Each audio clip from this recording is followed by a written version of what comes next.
करने वाले हैं एक्सरसाइज 4.3। तो 4.3 आपको पढ़ने के लिए पहले इसका इंट्रोडक्शन पार्ट आप देख लेंगे। आपको यूट्यूब पे इंट्रोडक्शन पार्ट 4 डाल दिया गया है, जिसमें इसके बारे में डिस्कस किया गया है, इसके थ्योरी के बारे में। अब हम लोग देखेंगे बारी बारी से एक एक प्रश्न। तो जैसा कि आप देख रहे होंगे एक्सरसाइज 4.3 का पहला प्रश्न जो है वो आपको लिखा हुआ है एक्सरसाइज में कि find area of the triangle with vertices of the point given in each of the following. आपको प्रश्न 3 दिए गए हैं, उसमें से प्रत्येक के एरिया फाइंड करना है ट्राइंगल का, जिसका शीर्ष जो है वो आपको दिया गया है x1 y1 x2 y2 x3 y3। ठीक है, तो मैं आपको एक लिखने का क्या स्टार्टिंग का पीरियड है वो भी मैं आपको दिखा दूँ। प्रश्न ले दिया सॉल्यूशन। देखिए सबसे पहले हम लोग करेंगे माना कि, ठीक है, वो लेट में हम लोग क्या लिख देंगे ना, जो पॉइंट दिया उसको हम अपने से मान लेंगे कि कोई ट्रायंगल है, वो ट्रायंगल ए बी सी है और इसका पॉइंट जो आपको दिया गया है 1 0 6 0 और 4 3। ठीक है, तो ये आपका x1 y1 x2 y2 x3 y3 पता है कि किसी भी पॉइंट का कोऑर्डिनेट x, y के रूप में होता है। तो हम लोग बात करेंगे late a 1 0 b 6 0 and c 4 3 be the 3 vertices of a given triangle। मैं मान लिया कि कोई त्रिभुज दिया गया है जिसके 3 शीर्ष बिंदु आपको दिए गए हैं, तो उसका एरिया क्या होगा आपको फाइंड करना है। हमने बनाना शुरू किया, लेकिन now the area of a triangle is given by, और आपको पता है कि किसी भी त्रिभुज का जो एरिया है वो कैसे निकलता है। डिटरमिनेंट में आपको बता दिया गया है कि x1 y1 x2 y2 x3 y3, मतलब x वाले को एक कॉलम में, y वाले को सेकंड कॉलम में, और फिर उसके बाद चूंकि क्या होता है कि हम लोग कोशिश करते हैं ना कि इसको स्क्वायर मैट्रिक्स का ही डिटरमिनेंट निकलता है। तो डिटरमिनेंट में दो ही आपके पास कॉलम थे, एक कॉलम कम पड़ रहा था, तो ये फॉर्मूला के द्वारा देखा गया कि यहाँ 1 1 1 लिखा जाता है। तो आपको कुछ नहीं करना है, देखिए सिंपल वे 1/2 x1 क्या है x2 क्या है x3 क्या है, आपको दिख रहा होगा x1 ये है 1, x2 इसका, x3 इसका, तो 1 6 4 1 6 4। उसके बाद आपका y लिखना है, y कोऑर्डिनेट क्या है 0 0 3 0 0 3, फिर आपका 1 1 1। ठीक है, अब आप इसको कैलकुलेट कर लेंगे और आपका एरिया निकल जाएगा। बहुत ही इजी है, बहुत ही आसान है। हमें आपको दिखाते हैं निकाल करके। ये देखिए 1/2, और आपको पता है कि डिटरमिनेंट का वैल्यू कैसे निकलता है, 3 ऑर्डर का है तो उसको 2/2 का निकल जाता है। तो ठीक है, तो हम लोग देखेंगे यहाँ पे 1/2, और देखिए ये सेकेंड कॉलम में 2 0 दिख रहा है हमको, तो पता है आपको उसी कॉलम या रो से हम लोग उस वैल्यू का निकालते हैं डिटरमिनेंट का जिसमें मैक्सिमम नंबर ऑफ 0 हो। तो हम लोग C2 के अलॉन्ग ना इसको एक्सपेंड कर देंगे। चलिए जी, तो C2 के अलॉन्ग एक्सपेंड करेंगे, तो ये देखिए 3 लेंगे, 3 लेंगे तो ये 0 कैंसिल क्योंकि 3 लेंगे क्योंकि 2 0 खत्म ही हो जाएगा। 3 लेंगे तो ये रो और ये कॉलम हट जाएगा, तो बच जाएगा आपका 1 6 1 1 1 6 1 1। ये आप डिटरमिनेंट निकालना सीखे हुए हैं पहले से। इसको लिख देंगे एक्सपेंडिंग अलोंग C2। एक बात और, साइन को हम लोग ध्यान रखेंगे ना, प्लस माइनस, ये माइनस में होगा। एक बात और आप ध्यान रखेंगे कि कभी भी आप जब लिखेंगे तो याद रखेंगे डायगोनल वाला हमेशा पॉजिटिव होता है और उसके बाद जितने सारे होते हैं वो सारे निगेटिव होते हैं। तो डायगोनल एलिमेंट्स है नहीं, डायगोनल एलिमेंट्स थोड़ी ना है आगे, इसलिए माइनस में होगा। ये देखिए 1/2 -3, इसको कैलकुलेट करेंगे 1 में 1 से करेंगे 1 6 1 6, और फिर 1/2 -3 इंटू -5, ये आपका हो जाएगा 1/2 इंटू 15 यानी 15/2। ठीक है, और लास्ट में आप एक चीज लिखने का आप ये भी प्रोसेस अपनाएंगे कि लास्ट में लिख देंगे hence the area of the given triangle is, कितना हो जाएगा 15/2। और पता है कि ये एक एरिया है और एरिया हमेशा वर्ग मतलब स्क्वायर यूनिट में होता है, वर्ग मात्रक में होता है, तो यहाँ पे लिखा जाता है स्क्वायर यूनिट। ठीक है, यही आपका आंसर होगा। ठीक, तो आप इस प्रकार से सारे क्वेश्चंस बना सकते हैं जिसका भी एरिया निकालना होगा। ध्यान रखिए कभी कभी ऐसा होगा कि इसका वैल्यू जो है वो माइनस में आएगा। यदि आपको माइनस में आता है तो आप उसका मॉड निकाल लेंगे। कैसे होगा थोड़ा समझ लेंगे। जैसे मान लिया जाए कि इसका वैल्यू आता है वो निगेटिव आ गया, जैसे मान के चलिए -15 आ जाए, और आप कैसे लिखेंगे इसको, तो स्टार्टिंग में यहीं पे जैसे ही आ जाए तो कोशिश कीजिएगा कि उसका मॉडुलस निकाल के पॉजिटिव वे में लिखा जाता है। डिटरमिनेंट अगर नेगेटिव भी आए, यहाँ पर सपोज किया जाए -15/2, तो हम यहाँ 15/2 ही लिखेंगे, ठीक है। इसीलिए ना कभी कभी ऐसे लिख दिया जाता है कि determinant is equal to mod of 1/2, ठीक है, आगे ही लिख दिया जाता है मॉड ऑफ। और यदि पॉजिटिव है तो कोई दिक्कत नहीं है। जैसे मान के चलिए थोड़ा सा, मैं देखिए तो समझ गए होंगे ना, मैं थोड़ा सा इसी पे एक चीज करके दिखाता हूँ बाय द वे। मान लीजिए कि ऐसे लिखते हैं, ओरिजिनल इसका ये रूप है मॉड ऑफ, ठीक है। आप इस चीज को हर जगह लिखते जाएंगे, हर जगह लिख देंगे। सपोज किया जाए एक, ठीक है, ऐसे लिखते जाएंगे लिखते जाएंगे, और मान लिया जाए यहाँ पे -15 आया है, सपोज किया जाए थोड़ा सा, ठीक है। यहाँ पे क्या आ गया है -15, तो ये कितना हो जाएगा कि मॉड ऑफ -15/2, ठीक है। तो ये जैसे ही आप लिखेंगे मॉड ऑफ -15, तो इसका मतलब क्या हो जाएगा कि -15/2 का आपको मॉडुलस निकालना है। और फिर जैसे ही मॉडुलस निकालते हैं, आपको पता है हिंदी में इसको हम लोग निरपेक्ष मान करते हैं, एब्सोल्यूट वैल्यू, और जैसे ही ये लगता है ना तो ये सारे साइन हट जाते हैं, सिर्फ ये वैल्यू आ जाएगा, ठीक है। तो ये मैंने उसी प्रश्न पे दिखा दिया कि अगर जैसे इसका क्वेश्चन नंबर 3 आप जब बनाएंगे वो निगेटिव ही आएगा, तो आप एक अपना एटीट्यूड बना ले कि हम जब भी एरिया निकालेंगे ना, स्टार्टिंग से ही मॉड ऑफ लिखते जाएंगे। अगर पॉजिटिव आ गया तो कोई दिक्कत नहीं है, अगर नेगेटिव आ जाए तो फिर यहाँ पर लास्ट में मॉड ऑफ को मॉड का साइन दिखा करके उसका वैल्यू पॉजिटिव करके आंसर पॉजिटिव नहीं देंगे, ठीक है। चलिए तो नेक्स्ट क्वेश्चन हम देखते हैं। ये नेक्स्ट क्वेश्चन जो है ये क्वेश्चन नंबर 2 है, ठीक है। और क्वेश्चन नंबर 2 में आपको स्पष्ट लिखा हुआ है प्रश्न में कि आपको 3 पॉइंट्स दिए गए हैं। लिखा है, मैं पढ़कर सुना देता हूँ। लिखा है so that points A B and C are collinear. आपको ए बी और सी 3 पॉइंट्स दिए गए हैं। ये प्रूफ करना है, दिखाना है, शो करना है कि ये तीनों पॉइंट कोलिनियर है। कोलिनियर आप समझ रहे होंगे, कोलिनियर का मतलब कि 3 बिंदु ऐसे हैं जो एक ही रेखा में स्थित है, समरेख जिसको बोलते हैं हम लोग हिंदी में।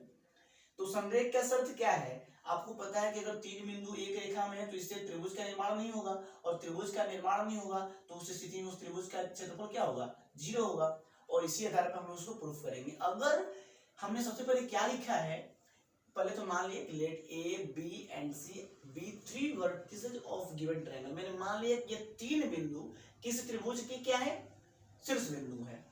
और उसके बाद हमको प्रूफ करना है कि ये तीनों बिंदु कोलिनियर है। तो पता है कि अगर ये तीनों त्रिभुज के बिंदु हैं तो उसका क्षेत्रफल निकालेंगे, और अगर इस त्रिभुज का क्षेत्रफल 0 आ जाए तो इससे सिद्ध हो जाएगा कि त्रिभुज में दिए गए तीनों बिंदु क्या है, समरेखी है, क्योंकि अगर वो समरेखी होगा तभी उसका क्षेत्रफल 0 होगा, ठीक है।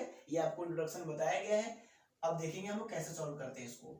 तो 1/2, ये देखिए x1 x2 x3 क्या है, a b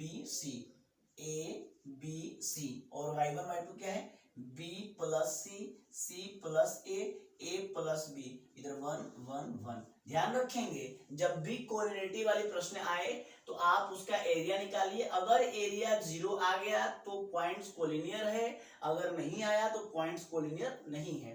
तो हम इसका निकालेंगे एरिया से फॉर्मूला लगा दिए, हम लोग निकालते हैं इसको। चलिए तो अब देखिए यहाँ पर कोई अंक तो है नहीं कि हम लोग डायरेक्ट एक्सपेंड करके फटाफट निकाल लें। तो पता है कि आपको 4.2 पढ़ चुके हैं कि इस तरह के प्रश्न में हम लोग कैसे जल्दी से हल करते हैं।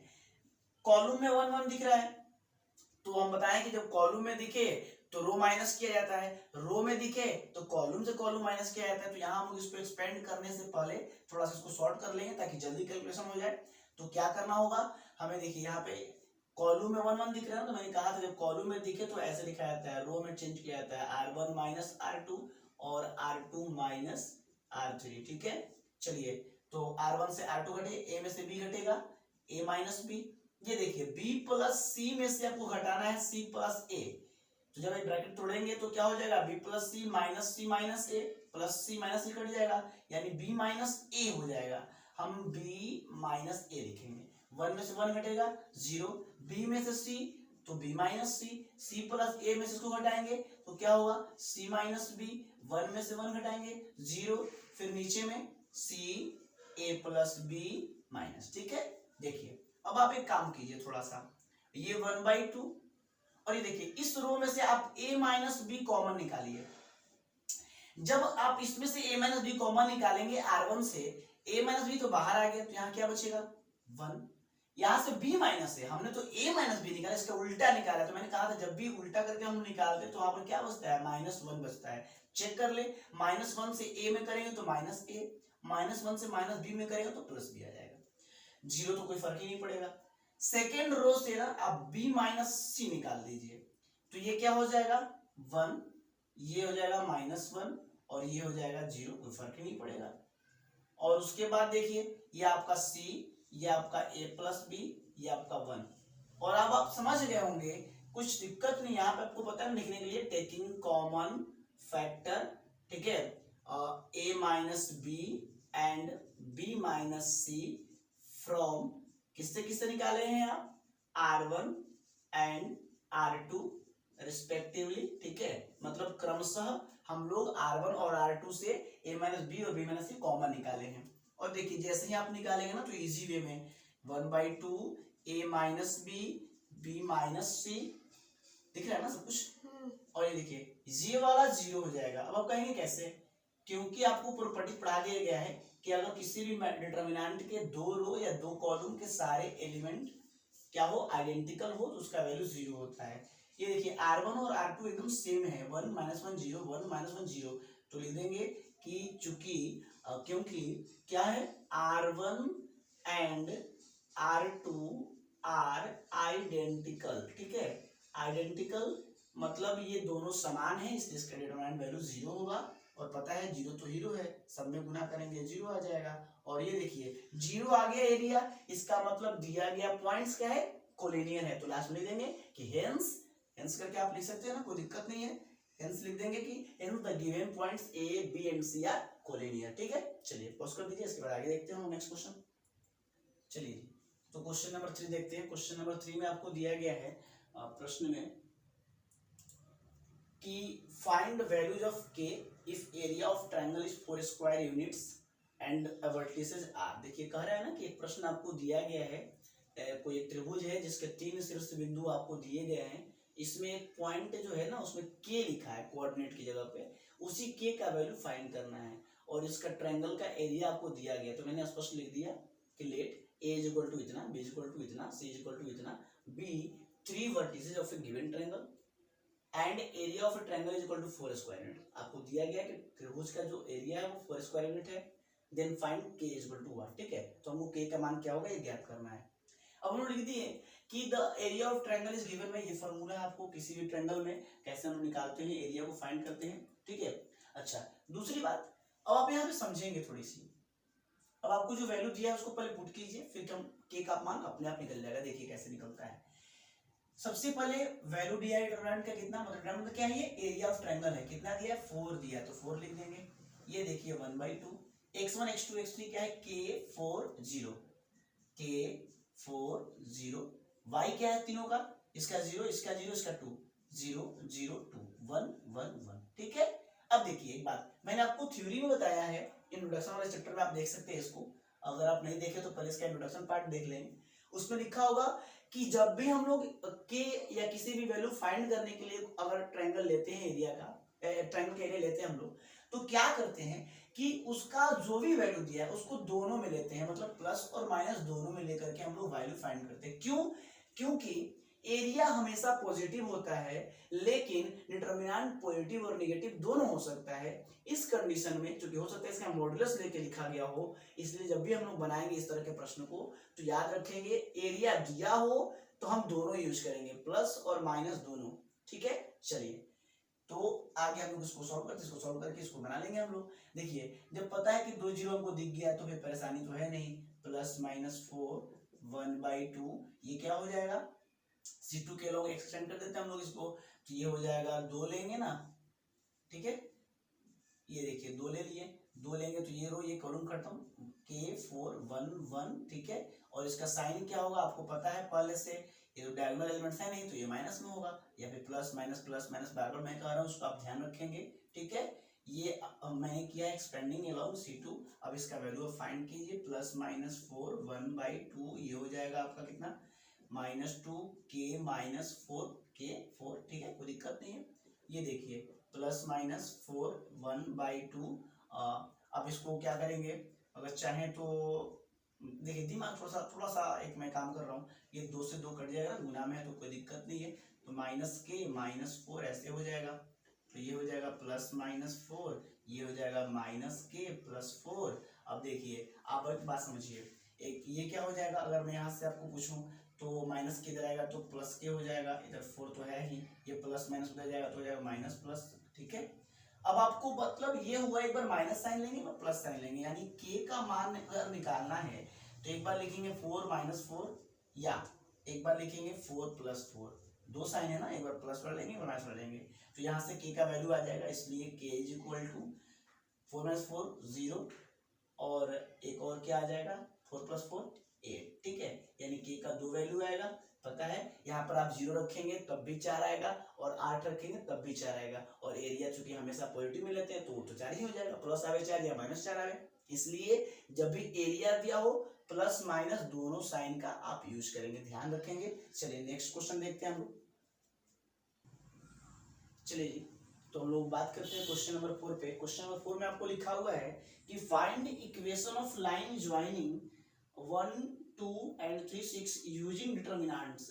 देखिए कहने का मतलब क्या है कि आपको दो पॉइंट दिए गए हैं, एक पॉइंट है आपका A और एक पॉइंट है B। A में आपको दिया गया कोऑर्डिनेट 1 2 और इसका दिया है 3 6, ठीक है। और कहता है कि आप इसका क्या करना है कि इन दो बिंदुओं को जोड़ने वाले रेखाखंड का इक्वेशन फाइंड कीजिए। देखिए ये आपने एक 11th क्लास में एक्सरसाइज 10 है स्ट्रेट लाइन, उसमें कैसे एक लाइन का इक्वेशन फाइंड करते हैं हम लोग, उसके बारे में आपने पढ़ा है, आपने डिस्कस किया है, ठीक है। तो उसी तरीके से बनेगा, तो ध्यान रखेंगे अगर दो पॉइंट दिए गए हैं तो कैसे निकाला जाए। और यहाँ चूंकि कह रहे हैं यूजिंग डिटरमिनेंट्स, सारणिक का प्रयोग करके ही आपको निकालना है। तो हम देखिए इसके लिए ना एक अपने से कार्य करेंगे। मान लीजिए इन दोनों को जोड़ने वाले रेखाखंड का आपको इक्वेशन फाइंड करना है, तो खुद से हम लोग मान लेंगे कि इस पर एक कोई पॉइंट P है, ठीक है, और उसका कोऑर्डिनेट मालूम नहीं है तो हम उसको XY ले लेंगे, ठीक।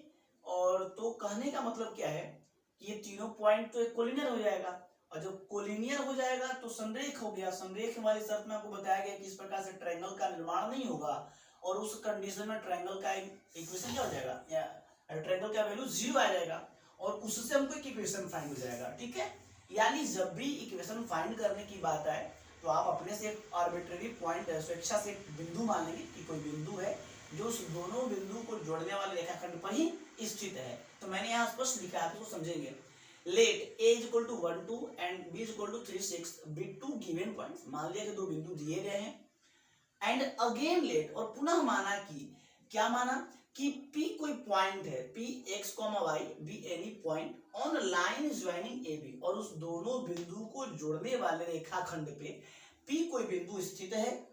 इस प्रकार से हमें इस रेखाखंड का AB का हमको इक्वेशन चाहिए, तो कैसे निकालेंगे। तो पता है कि ये तीनों पॉइंट्स क्या है, एक लाइन पर स्थित है, इसलिए कोलिनियर होंगे, लिख देंगे।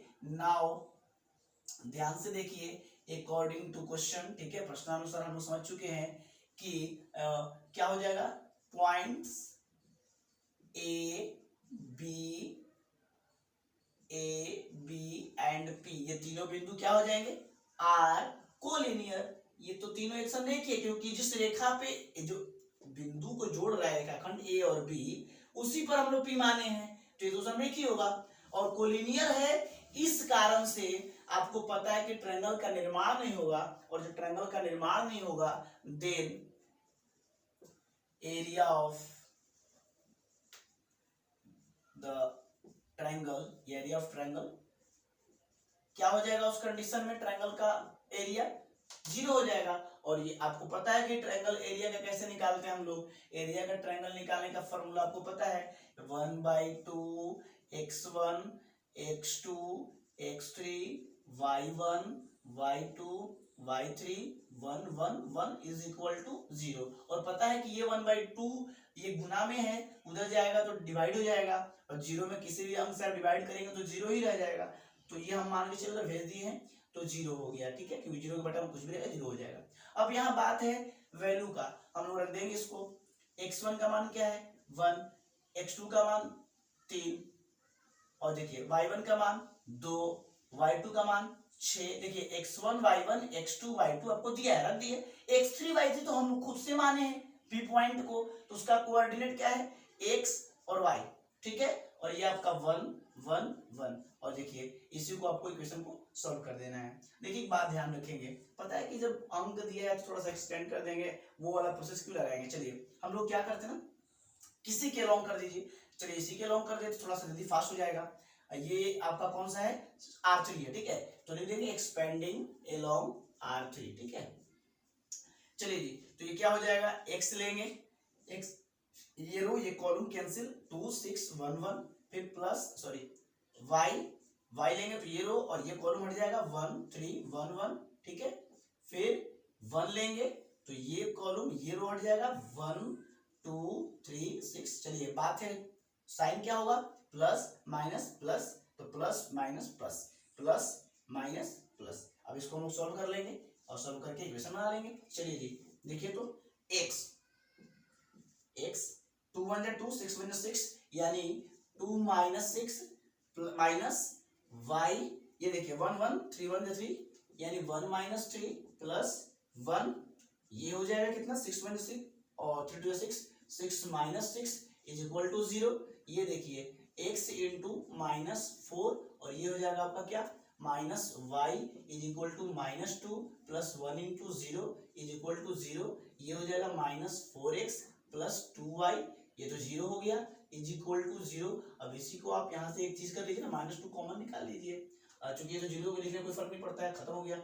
ये माइनस 2 अगर कॉमन निकाल लेना तो x माइनस 2y आ जाएगा, शायद x minus sorry 2x minus y हो जाएगा। देखिए तो 2 2 4 हो जाएगा, माइनस माइनस प्लस माइनस हो जाएगा, माइनस माइनस प्लस 2 1 2, ठीक है, इज इक्वल टू 0। और माइनस 2 को अगर डिवाइड कर दें तो कोई फर्क नहीं पड़ेगा, तो 2x minus y is equal to 0। It is the required equation of the given 2 points line joining line A and B, ठीक है, मतलब उन दोनों बिंदुओं को जोड़ने वाले रेखाखंड का जो इक्वेशन है वो ये है। और पता है इक्वेशन किसको कहते हैं, एक ऐसा ध्यान रखेंगे इक्वेशन किसको कहते हैं, समीकरण किसको कहते हैं, तो याद रखेंगे x और y के फॉर्म में एक ऐसा आपको दिया हो, जैसे कहने का मतलब एक्सप्रेशन दिया हो जहाँ इक्वालिटी का साइन हो, उसको हम इक्वेशन बोल देंगे, ठीक है, जो किसी निश्चित मान के लिए सत्य हो। चलिए तो इस प्रश्न का इस प्रकार से आप बना सकते हैं। और इसी का सेकेंड पार्ट जो है,